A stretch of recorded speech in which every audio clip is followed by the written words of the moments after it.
Hello, my name is Chloe. Welcome to my channel. Today I'm bringing to you my top 10 contemporary TBR.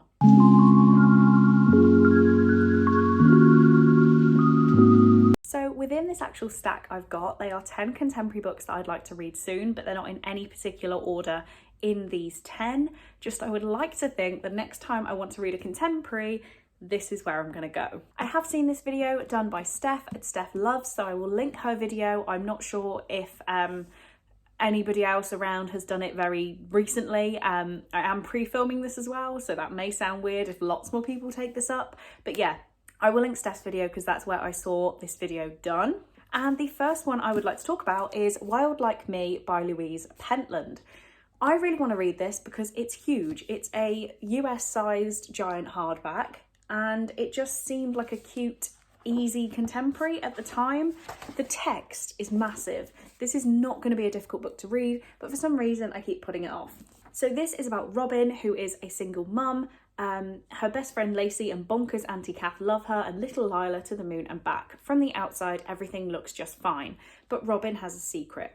Behind the mask she carefully applies every day, things sometimes feel grey and lonely. She struggles to fit in with the school mum crew, online dating is despair-inducing, and how can she give her little girl the very best when honestly, some days it's hard to find a clean pair of knickers. So I grabbed this from a charity shop for like 50p not that long ago. That's the only reason I grabbed it. It looked easy and it's been on my TBR for too long now, so maybe this one will be the first one that I pick when someone says read a contemporary. Next, one I know nothing about, and that is Opposite of Always by Justin A. Reynolds.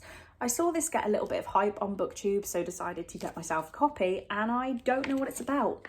Mine is even signed, and it looks like such an easy read, but I just haven't reached for it. So this is about Jack. He almost made valedictorian, he almost made varsity, he almost got the perfect girl. Until when Jack and Kate meet at a party, bonding until sunrise over their mutual love of Fruit Loops and their favourite flicks, Jack knows he's falling hard. Soon she's meeting his best friends, Gillian and Franny, and Kate wins them over as easily as she did Jack. Jack's curse of almost is finally over. But this love story is complicated. It's an almost happily ever after because Kate dies. It looks so adorable. I really want to read it soon. I have no idea why I'm putting it off. Next, we have a gift from the lovely Victoria that I haven't picked up yet, and it hurts me, is Hungry Hearts, compiled by Elise Chapman and Carolyn Tung Richmond. So this says 13 Tales of Food and Love, and it is YA contemporary stories that are linked by food. The one thing that really appeals to me is this drawn map of Hungry Hearts Row. It says, welcome to Hungry Hearts Row, where the answers to most of life's hard questions are kneaded, rolled, baked. Where a typical greeting is, have you had anything to eat? Where magic and food and love are sometimes one and the same.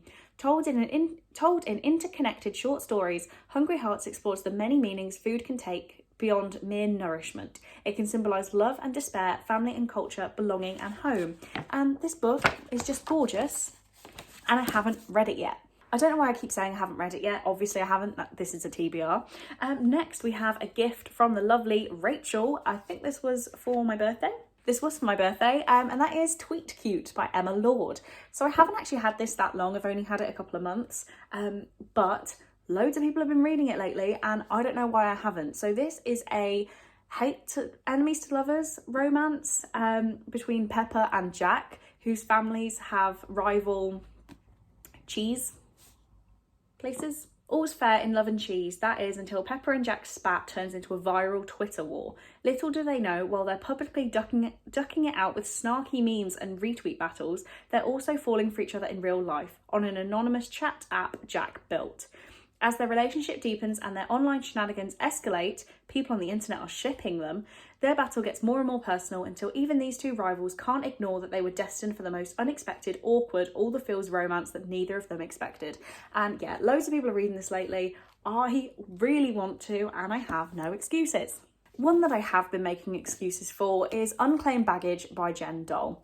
This one I keep putting off because it's about a baggage claim at an airport. And I know that doesn't really mean a lot to anybody, but anything to do with travel and airports specifically is getting me in a bit of a state lately. It has now been, at the point of filming, I think it's close to 16 months since I last saw Cole.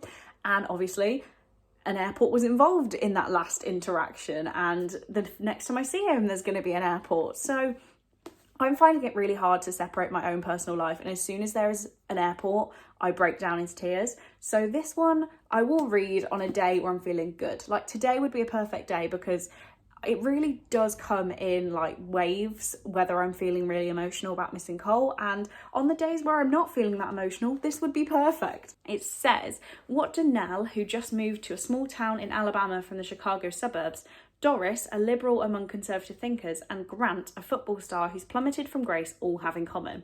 A summer job working at Unclaimed Baggage, a store where lost luggage goes to find a home. In this fish-out-of-water novel by noted journalist Jen Doll, 3 teens realise that people aren't always what they seem, secrets hide in plain sight, and everyone has a little extra baggage weighing them down. But true friendship and love will help you find your place. And I won't lie, only reason I bought this was for the squirrel. Need to read it. Next, another mention of Rachel is Our Stop by Laura Jane Williams. So this is one of Rachel's favourite books of all time, I believe. I could be wrong, and this was gifted to me by Emily, so thank you, Emily. But this is a book about the missed connections on the tube. So it says, all anyone wants is to make a connection. Nadia gets the 7:30 train every morning without fail, well, except if she oversleeps or wakes up at her friend Emma's after too much wine.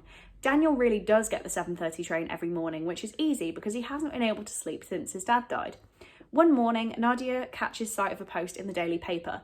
To the cute girl with the coffee stains on her dress, I'm the guy who's always standing near the doors. Drink sometime.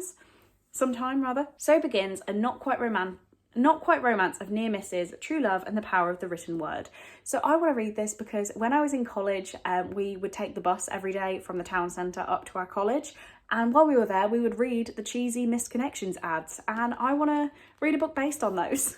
Next, I have a book that I got in a box of stories unboxing, and that is Dramarama by E. Lockhart. This one looks like it's going to be such an easy read. It looks very quick, and it's a summer drama camp, so I want to read it this summer.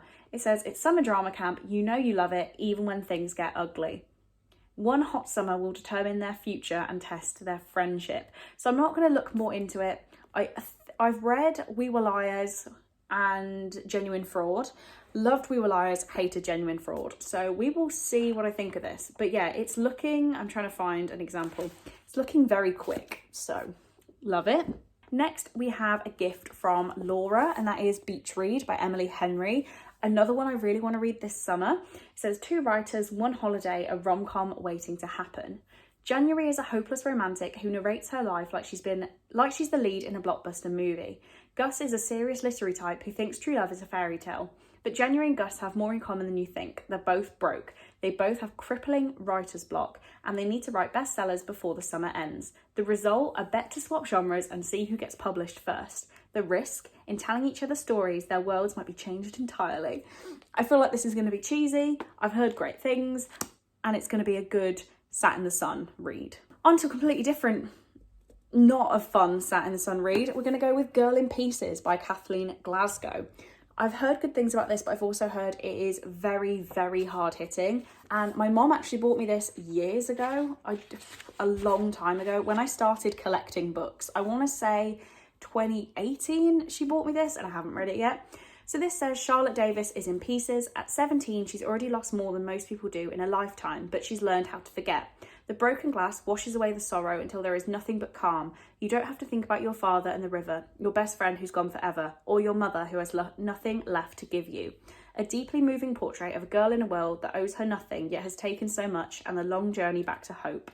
So I've heard that this is so hard hitting and people find it very triggering, and I just keep putting it off for no reason. I don't have a reason.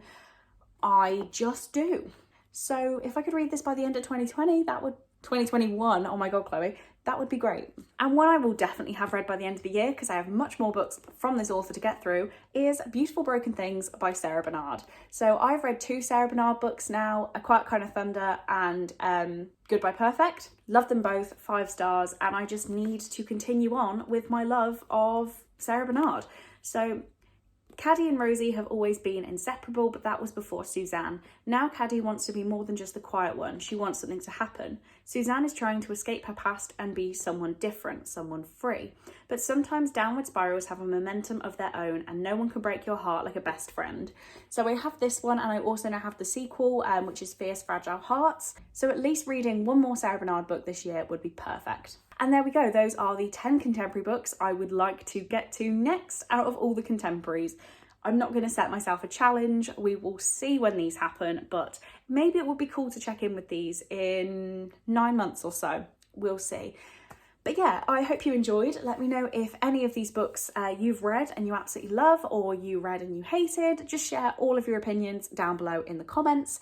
But on that note, I'm gonna say goodbye now. So thank you very much for watching. I really do hope you enjoyed, and I will see you in the next one.